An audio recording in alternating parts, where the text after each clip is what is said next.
Street ফুডের মতো খাবার যদি ঘরেই তৈরি করা যায় তাহলে আর বাইরে যে খাওয়ার কী দরকার বলেন।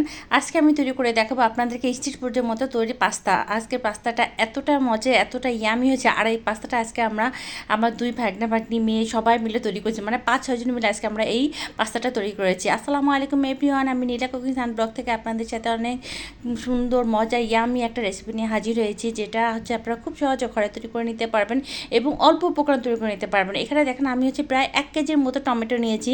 যদি আপনারা বেশি সস খেতে চান তাহলে আরও বেশি টমেটো নেবেন, আর লাল টকটকে টমেটো নিলে সেটা কিন্তু আরও ভালো হয়। টমেটো যখন হালকা একটু ভাবের মতো হয়ে যাবে তখন উপরে খোসাটা ফেলে এটা আমি কেটে দেখেন ব্লেন্ডারের মধ্যে দিয়ে দিব।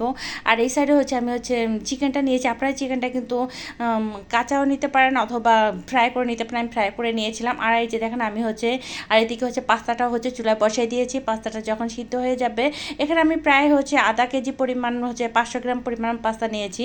আর এদিকে দেখেন আমি টমেটোটা ব্লেন্ডার করে জুসটা করে নিয়েছি। এইটা কিন্তু আপনি এমনি কিন্তু লবণ দিয়ে খেতে পারবেন, কারণ টমেটো সব দিক দিয়ে উপকার, আমাদের স্কিনের জন্য উপকার। আপনারা যেভাবে খেতে ইচ্ছা এই টমেটোটা কিন্তু খেতে পারেন। এদিকে দেখেন আমরা সবাই মিলে আমার দুই ভাগ্নি আর ভাগ্নি আর আমার মেয়ে সবাই মিলে কাজ করতেছি। সবাই খুব মজা করতেছে আর কাজ করতেছিলাম। এই তো কাজ করা শেষে যখন একজন মরিচ পেঁয়াজ কাটতেছে, রসুন কাটতেছে, একজনে চিকেন কাটতেছে, একজন টমেটো কাটতেছে। আসলে সবাই মিলে কাজ করার মজাই কিন্তু আলাদা, আর কাজটা কিন্তু তাড়াতাড়ি হয়ে যায়। এদিকে আমাদের সমস্ত কিছু কমপ্লিট হয়ে গেছে। আর এখানে আমি একটা বড় একটা কড়াই বসিয়ে দিয়েছি, তার মধ্যে রসুন দিয়ে দিয়েছি। রসুনটা যখন লাল লাল হয়ে যাবে তখন এর মধ্যে আমি পেঁয়াজ কুচি দিয়ে দেবো। আপনারা এখানে কিন্তু বাটা দিয়ে তৈরি করতে পারেন। আমি বাটার আর তেল দুটো মিক্স করে তৈরি করেছি। আর এই সময় কিন্তু আপনারা এটা দিয়ে দিবেন, অরিগানোটা দিবেন, তাহলে খুব সুন্দর একটা ফ্লেভার বের হয়। তারপরে আমি সেই জুসটা এখানে আমি 1 কেজি টমেটোর জুস তৈরি করেছি, সেই জুসটা সুন্দর করে ব্লেন্ড করে দিয়ে দিচ্ছি। আর এটার মধ্যে আমি দিয়ে দিব অরিগানো 1.5 চামচের পরিমাণ। এতে বেশিও দিতে পারবেন। অরিগানো যতটা বেশি দিবেন এটার ফ্লেভারটা কিন্তু ততটাই সুন্দর আসবে। এর মধ্যে আমি চিলি ফ্লেক্স দিয়ে দেবো প্রায় 2 চামচের মধ্যে, যে যেরকম ঝাল খাবেন সেভাবে তৈরি করবেন। কালো গোলমরিচের গুঁড়া দিয়ে দিয়েছি। আর এখানে আমি চিনি দিয়েছি। এখানে চিনিটা আসলে কি, এটা আপনি যখন টেস্ট করবেন, টেস্ট করার পর আপনি বুঝতে পারবেন কতটুকু আপনার ঝাল লাগবে, কতটুকু লবণ লাগবে, আর কতটুকু বা চিনি লাগবে।